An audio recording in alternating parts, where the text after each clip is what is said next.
जय श्री कृष्णा, राधे राधे। आप सबका स्वागत है आपके अपने YouTube चैनल ज्ञान लोक में।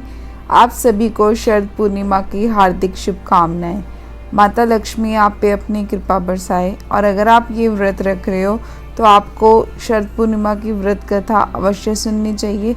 इसके श्रवण मात्र से ही माता लक्ष्मी आप पे अपनी कृपा बरसाती है और सुख समृद्धि आती है आपके घर में और आपकी सारी मनोकामनाओं की पूर्ति कर देती है। तो माता लक्ष्मी को प्रसन्न करने के लिए आपको शरद पूर्णिमा का व्रत अवश्य रखना चाहिए।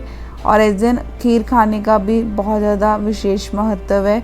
चंद्रमा की किरणें इसमें खुले आसमान में जब आप रखते हो खीर को, तो उसमें जब पड़ती है तो ये खीर और भी गुणकारी और लाभदायक बन जाती है। तो आपको शरद पूर्णिमा के दिन खीर भी खानी चाहिए। और इस दिन जो विशेष शुभ संयोग भी बन रहे, साल शरद पूर्णिमा का त्यौहार वृद्धि योग के संयोग में मनाया जाएगा। इस दिन वृद्धि योग सुबह से ही शुरू हो जाएगा और दोपहर 1:14 तक रहेगा। और इस संयोग को बेहद शुभ माना जाता है। इस योग में पूजा का दुगना फल प्राप्त होता है। इस दिन चंद्रमा अपनी 16 कलाओं से दक्ष रहता और किरणों से अमृत वर्षा करता है। वही शरद पूर्णिमा की रात धन की देवी माता लक्ष्मी अपने वाहन उल्लू पे घूमने के लिए निकलती है। यही कारण है कि इस दिन कई लोग पूरी रात जागकर माता लक्ष्मी की आराधना करते हैं। इस दिन भगवान श्री कृष्ण के रासलीला के लिए प्रसिद्ध है। इसी दिन उन्होंने अपनी गोपियों के साथ रास रचाया था। शरद पूर्णिमा की व्रत कथा कुछ इस प्रकार है। पुरानी कथा के अनुसार एक नगर में एक ब्राह्मण रहता था। उसकी 2 पुत्रियां थी। उसकी बड़ी पुत्री हर पूर्णिमा का व्रत किया करती थी, जबकि छोटी बेटी चंचल मन की होने की वजह से कभी भी व्रत पूरा नहीं कर पाती थी। दोनों के जवान होने पे ब्राह्मण ने दोनों का विवाह कर दिया। कुछ समय के बाद बड़ी बहन को एक सुंदर पुत्र की प्राप्ति हुई, लेकिन छोटी बहन के कोई संतान नहीं हो पाई। इसके साथ ही उसके पति के कामकाज पे भी बुरा असर पड़ रहा था। ससुराल वालों को जब समझ नहीं आ पाता कि इस बुरे माहौल की क्या वजह है, तब वह घर में ज्योतिषी को बुला के पूछते कि इसकी वजह क्या है। तब ज्योतिष बताते कि इन सभी की वजह पूर्णिमा व्रत का पूरा ना रखना और अधूरा छोड़ना है, जिसके कारण तुम्हारी संतान पैदा होते ही मर जाती है। अगर आप पूर्णिमा का व्रत पूरा करोगी तो आपकी संतान मरेगी नहीं। इस बात को छोटी बहन से अच्छे समय समझ लिया। ऐसे में उसने पूर्णिमा का व्रत किया, लेकिन अगली बार भी जब उसे संतान हुई तो उसकी मृत्यु हो गई। तो ऐसे में छोटी बहन जो अपनी बड़ी बहन से मिलने आई, ऐसे में छोटी बहन से एक पाटा में अपनी मरी संतान को रख के कपड़े से ढक दिया और उसी के ऊपर अपनी बहन को बिठाने के लिए कहा।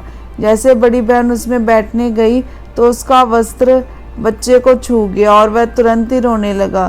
तब बड़ी बहन ने छोटी बहन से कहा कि अच्छा, मेरे नीचे रख के मेरे ऊपर तू अपनी संतान की मौत का लांछन लगाना चाहती थी।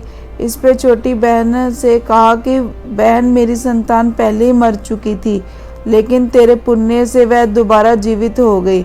इसके साथ ही छोटी बहन ने पूर्णिमा व्रत करने का डिंडोरा पिटवा दिया और वह हर साल इस व्रत को विधिवत तरीके से पूरा करने लगी। और ये थी शरद पूर्णिमा की व्रत कथा जो मैंने आपको इस वीडियो में सुना दी, जिसको सुनने मात्र से ही माता लक्ष्मी की कृपा आप पे बरसती है और आपका व्रत सफल होता है और आपको पुण्य लाभ मिलता है।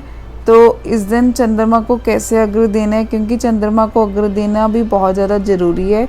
तो क्या है विधि? शरद पूर्णिमा की रात चंद्रमा को अर्घ्य देना शुभ माना जाता है।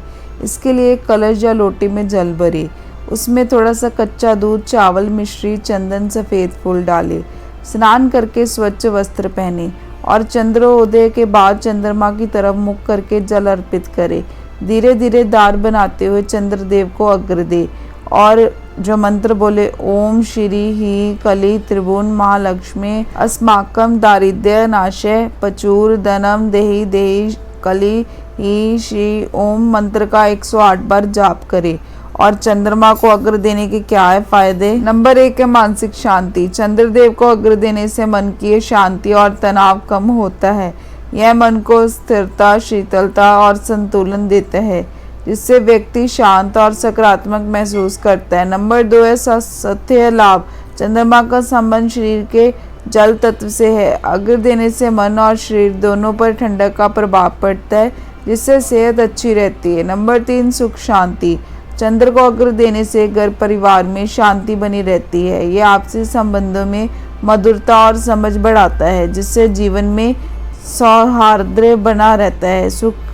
जो नंबर 4 है सुख समृद्धि। सुख समृद्धि। चंद्रदेव को अर्घ्य अर्पित करने से व्यक्ति के जीवन में धन वैभव और समृद्धि आती है और यह मन की नकारात्मकता को दूर करके सकारात्मकता ऊर्जा बढ़ाता है।